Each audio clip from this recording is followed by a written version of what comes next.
embryonic development.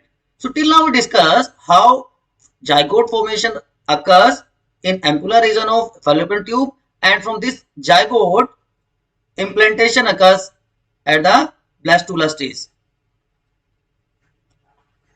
Now after implantation, the epiblast layer forms primitive ectoderm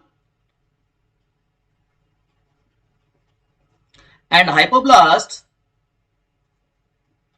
forms primitive endoderm. We already discussed this.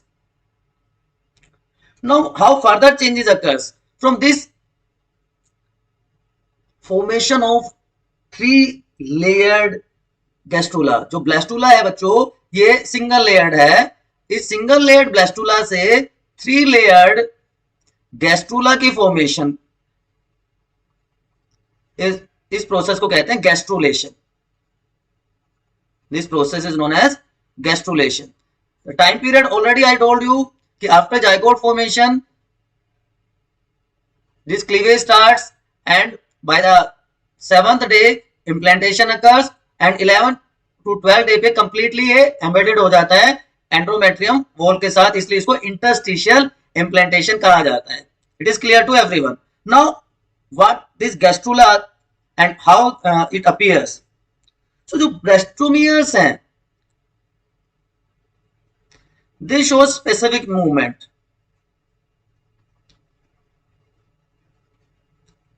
Specific movement जिनको morphogenic movement भी कहा जाता है. Clear? And in all the triploblastic animals, the germ layers are 3 in number: ectoderm, mesoderm, and endoderm. These 3 germ layers are formed by these morphogenic movements in all triploblastic organism. Clear? So human beings में process इतना quickly होता है, it is very hard, very difficult to judge what is the exact sequence of these changes. But we'll try to discuss one by one. So initially we know there is a mass of cells. There is a group of cells जहां पे outer side में जो cells हैं उनको हम कहते हैं trophoblast,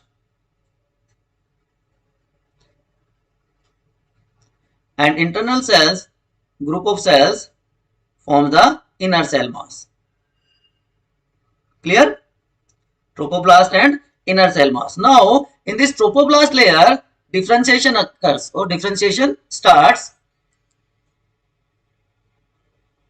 और यहां पे 2 ग्रुप बन जाएंगे बच्चों सेल्स के. ऊपर की तरफ जो ग्रुप है उसको हम क्या कह देंगे? एपिब्लास्ट. और नीचे की तरफ जो ग्रुप होगा that is known as hypoblast. This is hypoblast. So epiblast and hypoblast. This cavity is still known as blastocele. This cavity is known as blastocele. Okay, and a cavity, as you can see, appear between them, which is known as amniotic cavity. This amniotic cavity appears between these two, having certain cells. इनको ऊपर की तरफ से हम amniogenic cells कह देंगे. तो जो हाइपोब्लास्ट है मैंने आपको अभी बताया था, उससे प्रिमिटिव एंडोडर्म की फॉर्मेशन हो जाएगी और एपिब्लास्ट से प्रिमिटिव एक्टोडर्म की फॉर्मेशन हो जाएगी. Now this amniotic cavity have a fluid known as amniotic fluid in it. So it is a fluid filled cavity, right. तो एमनियोटिक जो roof of this cavity is formed of amniogenic cells और floor जो है वो epiblast से बन रहा है. Clear? Now this morphogenic movement are in such a way कि ये पूरा का पूरा जो प्रोसेस है, जो मूवमेंट है, इससे जो सेल्स का जो अरेंजमेंट है वो चेंज हो जाता है. You can see here there is a cavity, right. This cavity is known as archenteron. ये कि कैविटीज में अपीयर हो जाती है. यहां से हम इस स्टेज पे आ गए. अब तो बाहर की तरफ ये जो डिफरेंशिएशन हुआ इस तरह से, तो यहां पे जो लेयर्स होंगी सेल्स की, जो न्यूक्लिएटेड सेल्स हैं, दे फॉर्म द एंडोडर्म. जो तीसरी लेयर है एंडोडर्म की फॉर्मेशन करेंगे वो. और they are known as endodermal cells. जो ये वाला एरिया है it is mesoderm, middle layer की फॉर्मेशन करेंगी। और जो सबसे बाहर की तरफ जो सेल्स हैं they are ectodermal, outermost layers. So in this way these three layers are formed. Okay, so these morphogenic movements are very important here. In most animals a new cavity appears in embryo. A new cavity appears in embryo during gastrula stage. During gastrula stage और gastrulation process के time हम ये कह सकते हैं कि एक cavity appear हो गई और उस कैविटी को हम क्या कह रहे हैं, हम archenteron. What this archenteron actually represents? This archenteron is a cavity which opens outside, और इसकी ओपनिंग को कहते हैं blastopore. Opening is known as blastopore. Okay, अब ब्लास्टोपोर के बेसिस पे दो तरह के ग्रुप होते हैं ऑर्गेनिजम्स के। प्रोटोस्टोमिक आपने पढ़ा है 11th में, एंड ड्यूटेरोस्टोमिक। प्रोटियोस्टोमिक एंड ड्यूटेरोस्टोमिक।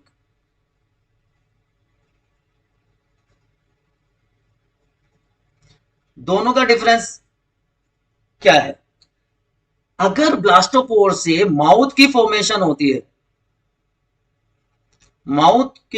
होती है then it is known as protostomic. और प्रोस्टोमिक में कौन कौन से ऑर्गेनिजम्स आते हैं? प्रोस्टोमिक में स्पंजेस से लेके मोलस्का तक, स्पंजेस टू मोलस्क, ये सारे के सारे प्रोस्टोमिक ऑर्गेनिज्म है। और अगर एनस की फॉर्मेशन पहले होती है then they are known as deuterostomic. So echinodermata, hemichordata and chordates they are deuterostomes. Clear? तो प्रोस्टोमिक एंड ड्यूटेरोस्टोमिक।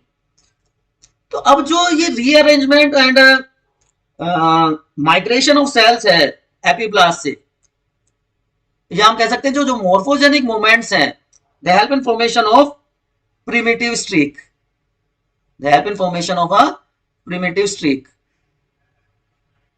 ओके,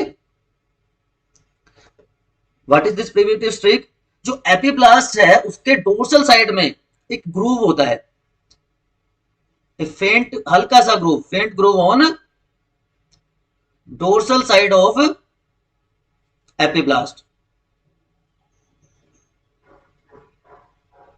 इसको हम क्या कह देते हैं? Primitive streak. क्लियर? अब ये इलोंगेट कर जाता है, इट स्टार्ट्स टू ग्रो और it starts to develop, it elongates. Primitive streak जो है इलोंगेट करता है पोस्टीरियर से पूरे पार्ट एम्ब्रियो का, posterior side to entire embryo, ये एक्सटेंड कर जाता है। एंड हेड जैसे टेल और sides right to left side, पूरे एरिया को ये कवर कर लेता है। अब जैसे ही प्रिमिटिव स्ट्रिक की फॉर्मेशन हुई बच्चों, जो एपिब्लास्ट सेल्स हैं दे मूव इनवर्ड, वो नीचे की तरफ मूव करेंगी बिलो द प्रिमिटिव स्ट्रिक, और एपिब्लास्ट से अलग हो जाएंगी, डिटैच फ्रॉम एपिब्लास्ट। ओके, तो ये जो इन्वर्टिंग मूवमेंट हुआ, this inverting movement is known as invagination. This is known as invagination. It is समझ लाइक दैट कि भाई अभी यहां इनिशियली ये पोजीशन थी सेल की, अब ये मूव करके जो सेल्स हैं नीचे की तरफ आ जाएंगे, तो ये this moment is known as invagination. Invagination process हो जाएगी। और जैसे ही इन्वेजिनेशन होता है बच्चों, सेल्स जो है हाइपोप्लास्ट से सेपरेट होके एंडोडर्म की फॉर्मेशन कर देंगे। सो एंडोडर्म की फॉर्मेशन होगी, एंडोडर्म इज फॉर्म्ड।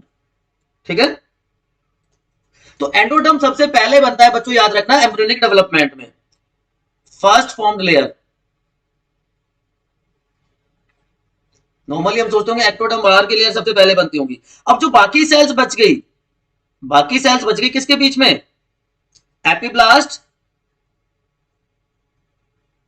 और जो अभी अभी एंडोडर्म बना था उसके बीच की जो सेल्स हैं they are known as mesodermal cells और they forms the middle layer mesoderm. और जो बाकी बच गई एपिब्लास्ट की सेल्स वो आउटरमोस्ट लेयर बना देंगी एक्टोडर्म। सो इन्वेजिनेशन से पूरा प्रोसेस जो है वो उल्टा पुल्टा हो गया, अंदर की सेल्स बाहर आ गई बच्चों और बाहर की सेल्स अंदर चली जाती है। अगर डायग्रामेटिकली आपको मैं दिखाने की कोशिश करूं तो it is somewhere like this. ये सबसे ऊपर की लेयर है, सबसे बाहर की लेयर है, राइट।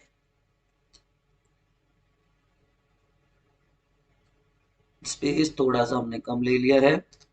तो ये जो आउटरमोस्ट यहाँ पे लेयर है, यहाँ पे एमनियोन की फॉर्मेशन होगी, वो अलग अलग चीज है। तो ये जो इन्वेजिनेशन होगा यहाँ पे तो ये बना देगा एक्टोडर्म। नीचे की तरफ जाएगी सेल, ये बना देगा एक्टोडर्म। और अगर बाद में हम इसको देखेंगे तो ये सेल्स इस तरह से क्लियरली बाहर की तरफ दिखाई देंगी, एक्टोडर्मल सेल्स हो जाएंगी। ठीक है। अब जो नीचे की तरफ था पार्ट वो क्या बना रहा था? वो बना देगा एंडोडर्म, जो सबसे पहले बना था इन्वेजिनेशन के बाद में। और ये बीच का जो एरिया रह गया बच्चों, जो बीच का एरिया जो बच गया वो क्या कहलाएगा? Mesoderm. Hope it is clear now to all of you कि how these three germ layers are form. और इन्हीं तीनों जर्म लेयर से बाकी सारे टाइप के सेल्स और टिश्यूज की फॉर्मेशन हो जाएगी। जैसे फॉर एग्जांपल मैं आपको बताऊं, एंडोडर्म से बनेगा माउथ का एपिथेलियम। जो मेसोडर्म है वो आइरिस, जो मसल्स बनाएंगे सिर्फ आइरिस मसल्स को छोड़ के। कनेक्टिव टिश्यू मेसोडर्म से बनता है। एक्टोडर्म की बात करें तो एक्सटर्नल ईयर, आइरिस की मसल्स वो एक्टोडर्म से बनती हैं। बहुत सारे एग्जांपल्स हैं। If you want to know more you can ask in comment section. Till then keep studying.